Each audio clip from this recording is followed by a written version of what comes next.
బాగా ఇదయ్యి మా ఫాదర్ మీద కోపంతో ఏం చేశానంటే చిరంజీవి గారి 'గ్యాంగ్ లీడర్‌లో' ఒక స్టిల్ ఉంటది. నాకు చాలా ఇష్టం పోస్టర్ అది. గ్యాస్ కట్టర్ అవును. పట్టుకొని బ్లాక్ స్పెట్స్ పెట్టుకొని.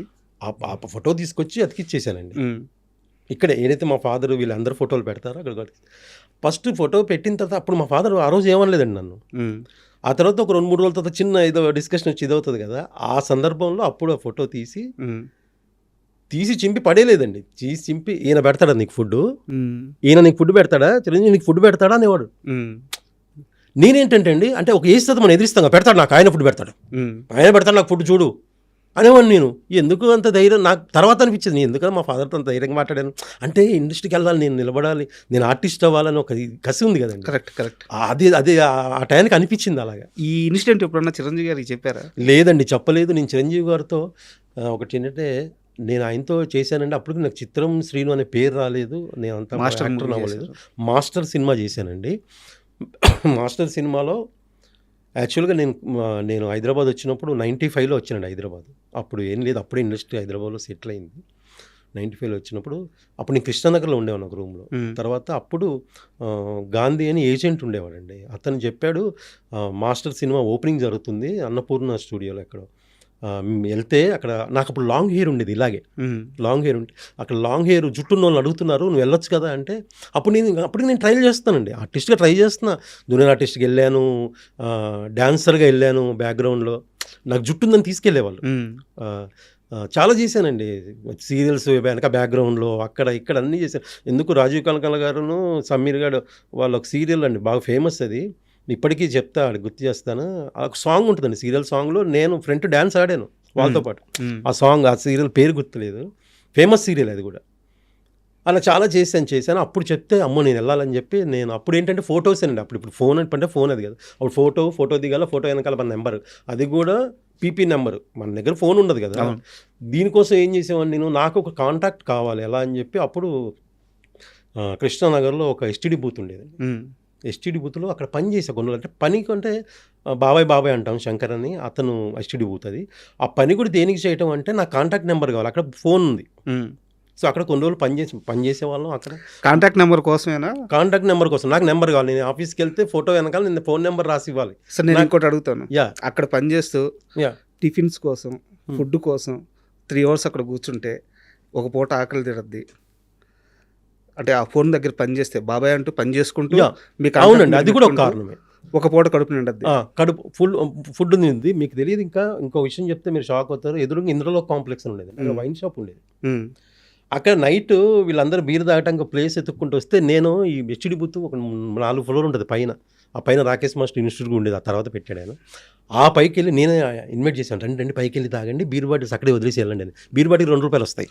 ఓకే. బీర్ బాటిల్ రూ. 2 వస్తాయి. పొద్దున్న మళ్ళీ నేనంటే నైట్ ఈళ్ళందరూ ఎళ్ళిపోయాక 12, 12:30కి ఎళ్ళిపోయి ఎన్ని బీర్ బాటిల్స్ అన్నీ ఒక కవర్‌లో యేసుకొని వచ్చాను. మార్నింగ్ టిఫిన్‌కెళ్తది నాకు. సో, అలాగ అక్కడ ఆ తర్వాత రవీంద్ర గారిని ఒకాయన పరిచయం. ఆయన న్యూస్ పేపర్ యేసేవారు మార్నింగు. తర్వాత ఎర్లీ మార్నింగే ఎస్టీడీ బూత్‌కి బయటే ఒక టేబుల్ దగ్గర న్యూస్ పేపర్స్ అమ్మేవాళ్ళం. అక్కడ ఎంతో కొంత చిల్లరొచ్చేది. తెలిసిందంటే కృష్ణానగర్‌లో సినిమా మీద పిచ్చితో వచ్చిన ఒక మనిషి కృష్ణానగర్‌లో ఎన్ని బాధలు పడాలో, ఎన్ని ఇబ్బందులు పడాలో అన్నీ పడ్డాడు చిత్రం సీను. అయితే చాలా షార్ట్ టైమే. ఎక్కువ టైం కాదు. చాలా షార్ట్ టైం. తక్కువ టైం. బట్ అన్ని కష్టాలు పడ్డాడు. పడ్డాం అంటే తప్పదండి. మనం అంటే ఫిల్మ్ ఇండస్ట్రీ కాదు. ఏ రంగంలో అయినా హార్డ్ వర్క్ చేసి కష్టపడకుండా ముందుకెళ్ళలేమండి. నేను అదే ఫిక్స్ అయ్యా బ్రెయిన్‌లో. సో, అలాగైతే ఆ మాస్టర్ సినిమా సెలక్షన్ జరుగుతుంటే అన్నపూర్ణలో సెలక్షన్ కూడా కాదు ఓపెనింగ్ అంటే ఎళ్ళా. చిరంజీవి గారిని చూసి ఆ తర్వాత రాజీవ్ అని ఆయన ఉన్నాడండి డైరెక్షన్ డిపార్ట్మెంట్. ఆయన తెలుగు కూడా వచ్చు. తమిళ్ బాగా సురేష్ కృష్ణ. ఆయన దగ్గరికి వెళ్ళిపోయానండి. ఆయన కోఆర్డినేటర్‌ల రేంజ్. వెళ్ళిపోయి నేను ఇలా ఆర్టిస్ట్ ట్రై చేస్తున్నానండి. నాకు ఇంట్రెస్ట్ హెయిర్ ఇది అన్నారు. మళ్ళీ తర్వాత తెలుగులో కూడా మాట్లాడారు. దానికి ఫోటో ఇచ్చొచ్చాను. తర్వాత సరే నన్ను సెలెక్ట్ చేశారండి. సో, అదే అక్కడ కూడా ఏంటంటే అండి నేను డైరెక్ట్‌గా సెలెక్ట్ అవ్వలేదు. ఆయన బ్రెయిన్‌లో ఉన్నా నేను. తర్వాత మాకు వేరే ఫ్రెండ్ ద్వారా అతను కోఆర్డినేట్ చేసేవాడు. ఎవరికైతే లాంగ్ హెయిర్ ఉంది, ఎవరైతే హైదరాబాద్ సిటీలో కొంచెం మోడల్స్ లాగా ఉన్నారో అందరిని స్టూడెంట్ లాగా ఉన్నాను కోఆర్డినేట్ చేసేవాడు. అతను నన్ను కోఆర్డినేట్ చేసేవాడండి. నేను అతని ద్వారా వెళ్ళి ఆ సినిమా కమిట్ అయ్యాను. ఆ తర్వాత మీకు ఒక సిచ్యువేషన్ చెప్తాను. సినిమాలో షాట్ ఏంటంటే చిరంజీవి గారు నడుచుకుంటూ వస్తా ఉంటే ఫస్ట్ కాలేజీలో ఎంట్రీ. ఒక కుర్రోడు వచ్చి సిగరెట్ పెట్టుకొని వచ్చి ఎక్స్క్యూజ్ మీ మ్యాచ్ బాక్స్ ఉందని అడగాలి. ఎవరు చేస్తారు సార్? నేను చేస్తాను ముందుకు వచ్చేసా చేసి. ఆ రాజీవ్ అనే అతను ఎవరైతే డైరెక్షన్ పెట్టుకున్నారో ఇతను చేస్తాడు నేను తీసాను. నేనేంటంటే ఆ చిరంజీవి గారు వస్తుంటే నేను ఒక చిన్న బ్యాగ్ ఉంటుంది నాకు వెనక. నాకు అప్పుడు కెమెరా ఫేవర్ అది తెలియదండి, చేసుకోవాలి అంత నాలెడ్జ్ లేదు. సినిమా అంటే ఇష్టమే కానీ అంత లేదు. సో నేను యో అనుకుంటూ వచ్చి ఎక్స్క్యూజ్ మీ మ్యాచ్ బాక్స్ ఉందా అంటే ఆయన అది ఆయన వెళ్ళిపోతాను అంతే. చిన్న బిట్ అండి. ఆ రోజు జరిగిన సిచ్యువేషన్ చెప్తే నేను నా లైఫ్లో మర్చిపోలేని సిచ్యువేషన్ అండి అది. నేను నార్మల్ మనం బ్యాచులర్ లైఫ్ కదండి, మనం నార్మల్ డ్రెస్ వేసుకొని వెళ్ళాను. నాకు మంచి ప్యాంట్ ఓకే, షర్ట్ బాగాలేదు. కానీ చిరంజీవి గారు అంటున్నాడు ఈ కుర్రాడి షర్ట్ మారిస్తే బాగుంటుంది కానీ ఇద్దరు కాస్ట్యూమర్లు వచ్చారండి అటోకులు వచ్చి అక్కడ సెట్ నుంచి కాస్ట్యూమ్ రూమ్ ఎక్కడ ఉంటే అక్కడ నుంచి తీసుకెళ్ళి నాకు అక్కడ డ్రెస్ మార్చి రెడ్ కలర్ షర్ట్ కొంచెం బ్రైట్ షర్ట్ వేసి. అయితే మీకు సిచ్యువేషన్ చెప్తాను. నేను ఇక్కడ నుంచి ఎక్కడ సెట్ నుంచి కాస్ట్యూమ్ రూమ్కి వెళ్తుంటే కోటి ఉమెన్స్ కాలేజ్ షూట్, కోటి ఉమెన్స్ కాలేజ్. నేను ఆ రోజు మార్నింగ్ కూడా నేను లిఫ్ట్ అడుక్కుంటూ వెళ్ళా షూటింగ్ కూడా. సో మన పరిస్థితి అలాంటిది. అయితే ఎక్కడైతే సెట్లో చిరంజీవి గారు డ్రెస్ షర్ట్ మార్చమన్నారో నేను సెట్ స్పాట్ నుంచి కాస్ట్యూమ్ రూమ్ వెళ్ళే లోపండి నా కళ్ళు తెలియకుండా నాకు నీళ్ళు వస్తున్నాయి, నాకు అంత బ్లర్ అయిపోతుంది, ఏం కనపడట్లేదు. అంతే కదా అసలు చిరంజీవి గారు ఏంటి ఒక జూనియర్ ఆర్టిస్ట్ చిరంజీవి గారు చెప్పడం ఏంటండి, కళ్ళు తుడుచుకుని ఇక షర్ట్ వేసుకుని వచ్చి ఆ షార్ట్ చేసాం, అయిపోయింది. తర్వాత ఇంకో సిచ్యువేషన్లో మళ్ళీ సేమ్ ఇంటర్వెల్లో చిరంజీవి గారు పెద్ద ఫైట్ జరుగుద్ది. ఆ ఫైట్ తర్వాత మళ్ళీ ఆయన వస్తారు, రాగానే యో నుంచి మాస్టర్ గుడ్ మార్నింగ్ మాస్టర్ అని చెప్పి తప్పించుకోవాలి అంతే, చిన్న షార్ట్.